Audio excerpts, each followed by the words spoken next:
far, far away, in a quiet, cozy corner of the universe, where the starlight swirls in soft purples and deep, sleepy blues, there is a place called the Quartz Nebula.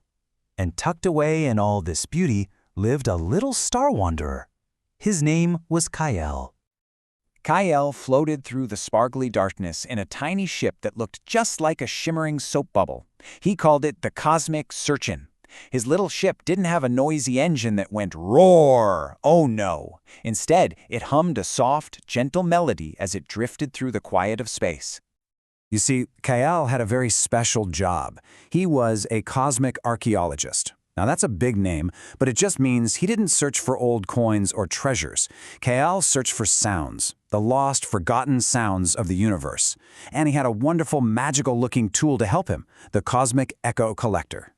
Whenever Kael found an old, quiet planet, he would turn on his collector. A thin, silvery thread of light would reach out from his little ship, stretching across the great big silence, and it would listen. It would listen so carefully for echoes from millions of years ago, maybe the whisper of a lullaby, or the faraway sound of happy laughter from someone who had long ago turned into stardust. And when the collector heard a sound, its crystal tubes would begin to glow with the color of the feeling inside that sound. A happy sound, like cheerful laughter, would make a tube glow with a brilliant, warm yellow light, just like sunshine. And a gentle sound, like a sleepy, sleepy lullaby, would fill a different tube with a deep, calming blue, the color of the sky right after the sun has gone to bed. Kael would carefully, gently capture each sound inside a little glowing sphere. He kept them all safe and sound in his ship, giving each lost sound a warm, bright home to live in. One day, Kael thought, I think I'll go somewhere I've never been before. So he decided to travel to the Gear Galaxy.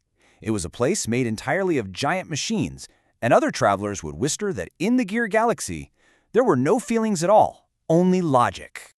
When Kael's little bubble ship arrived, he saw a giant planet made of sleeping metal gears and quiet, resting engines. The silence here felt different. It was a deep, heavy kind of quiet.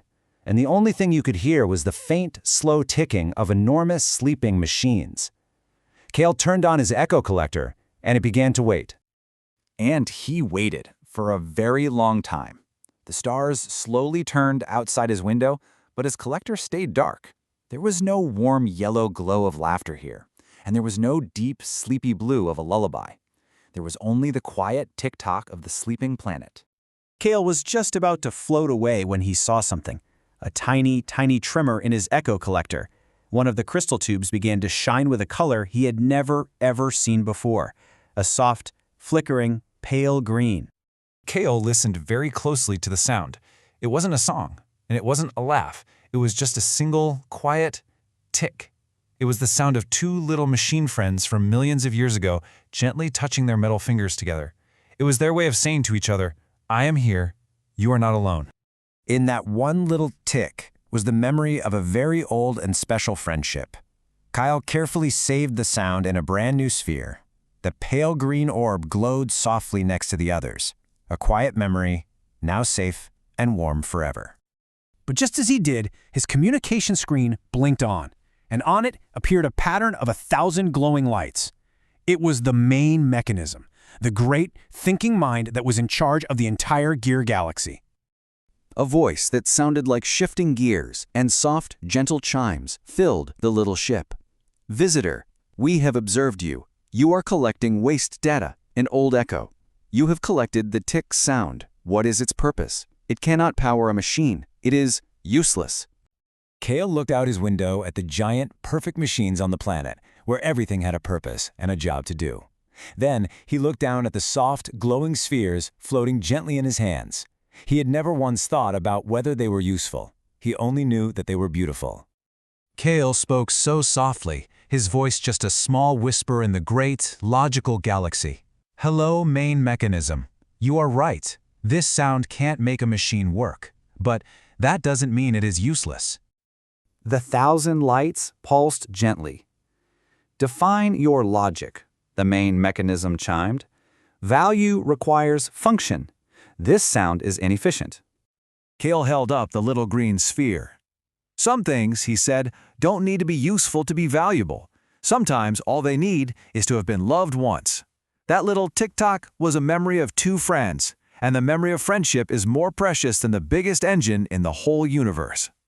The 1,000 lights of the main mechanism went completely still. They flickered one after another as the great mind thought about Kael's words. After a very long silence, the chimes returned, but they were softer this time. Memory. This data is inefficient, but it is not illogical. Kael smiled a small, gentle smile. He switched off his echo collector. "I promise," he whispered to the little green orb, "I will keep this memory safe." That night, as the cosmic searchin floated peacefully among the sleeping machines, Kael fell fast asleep. The soft lights of the yellow laughter, the blue lullaby, and the pale green friendship glowed all around him, like little nightlights, keeping him company in the quiet dark. The memory of two little machine friends wasn't lost anymore. It was remembered. Good night, little Kael. And good night to you, dear one. It's time to sleep now. Perhaps tonight, in your dreams, you will find your own precious memories, the ones that may seem small or useless, but are actually the most valuable of all. Sweet dreams!